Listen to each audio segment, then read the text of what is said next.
Hello. So today I have chosen the character Gloria, the wife from the movie The Butler by Lee Daniels, and I plan to show how her behavior was shaped by her culture, environment, macro systems, and different groups she was a part of. So I have two examples of how Gloria was shaped by the world around her and her environment. First is gender roles that she grew up in. Gloria lived during a time when black women were expected to hold down the fort at home, take care of the home. Their work levels, stress levels, and their needs were often overlooked. Gloria cared for her home and her children, mostly alone, while Cecil worked long hours at the White House. That pressure and loneliness contributed to her committing adultery, um, and to drinking, which became a coping mechanism for her. The second example is the influence of the civil rights movement. Even though Gloria wasn't involved in activism like her oldest son Louis, she still lived through a time of racial violence, tensions, and social change. The war, protests, and fear of losing her son shaped many of her choices. Her main focus was trying to protect her family and keep the peace in her household because Cecil and the oldest son, Louis, they didn't always see eye to eye. Um, and with the intensity of the movement, her youngest son fighting the war in Vietnam, and the dangers that her oldest son Louis faced while he was out on the front lines for civil rights, it made her anxious and stressed. Um, and then now to connect her the cultural theory using the materialist perspective, which says that culture is shaped by material conditions, things like income, segregation, and access to resources in Gloria's case. Now, although Cecil provided a decent life for his family, they lived in a segregated society with limited economic opportunities for black women. Gloria's main role became survival, maintaining a stable home, supporting her husband, and protecting her children from the world and at times their father. She didn't have the freedom or the resources to explore her own identity outside of being a wife and a mother. These environmental barriers shaped her self worth and her stress levels.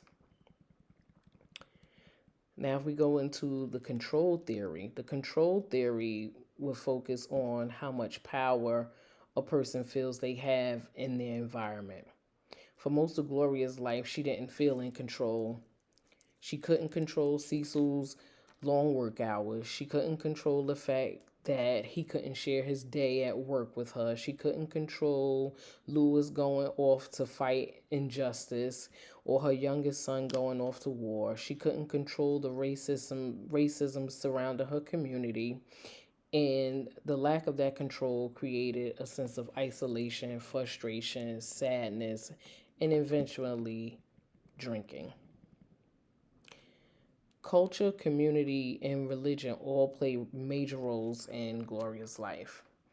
Her culture taught her resilience and strength, but it also taught her to prioritize others before herself, especially her husband and her children.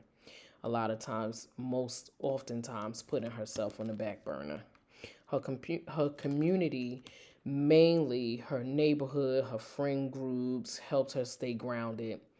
Later in life, when she became more socially active, it gave her joy and confidence she didn't have before.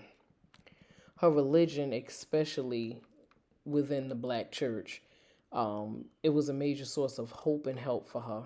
It gave her a sense of belonging, spiritual growth, and a place where her emotional needs were acknowledged and validated.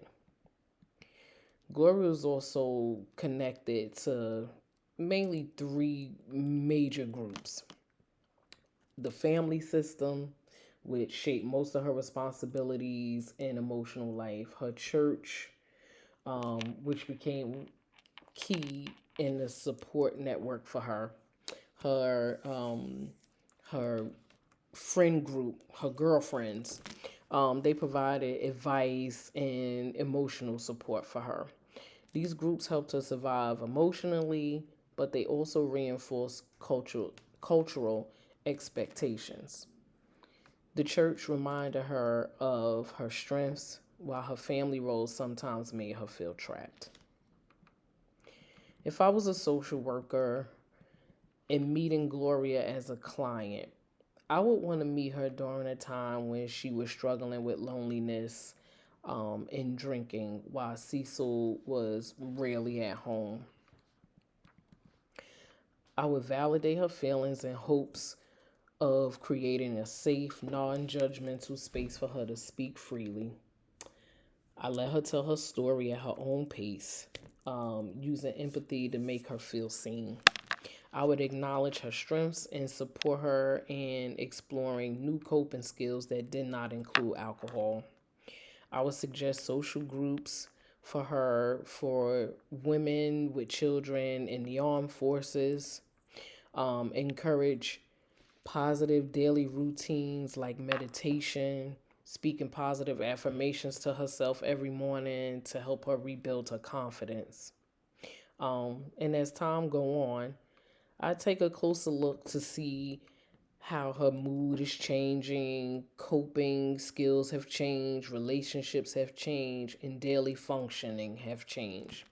I would ask her what progress looks like to her, and for her to focus on setting and reaching those goals. Looking at Gloria's life through the life course perspective reminds me that her life cannot be understood by looking only at one moment in time in her life. The whole life will have to be considered. Um, if you take a look at her life, you see that she grew up in the Jim Crow era. She became a wife and mother at a time when black women weren't valued outside the home. She lived through the civil rights movement while one son was on the front lines for the civil rights movement and the other was on the front line fighting a war in Vietnam that most Americans were against. She went through a period of being an alcoholic. She was involved in an extramarital affair. She also went through major transitions in her life when Cecil retired and they started to reconnect as a couple. She had to get used to him being in the home more often. And all of these things and these moments in time has shaped her identity, her levels of stress, and her coping skills. As a social worker, the life course perspective helps me understand that her behavior is tied to historical trauma, cultural expectations, and accumulated stress over time, and not personal weakness. It reminds me that change is possible at any age as she began to change as an older woman. She became more social, more confident, and more fulfilled later on in life. And it shows that the development continues across the entire lifespan. So, overall, Gloria's character is a good example of how environment, culture, racism, sexism, historical events, and family systems shapes our behavior over our lifetime. Her story is a good reminder that social workers have to take the time to look deeper to understand the full context behind a person's life before they ever think about judging, which they should never judge anyone's choices.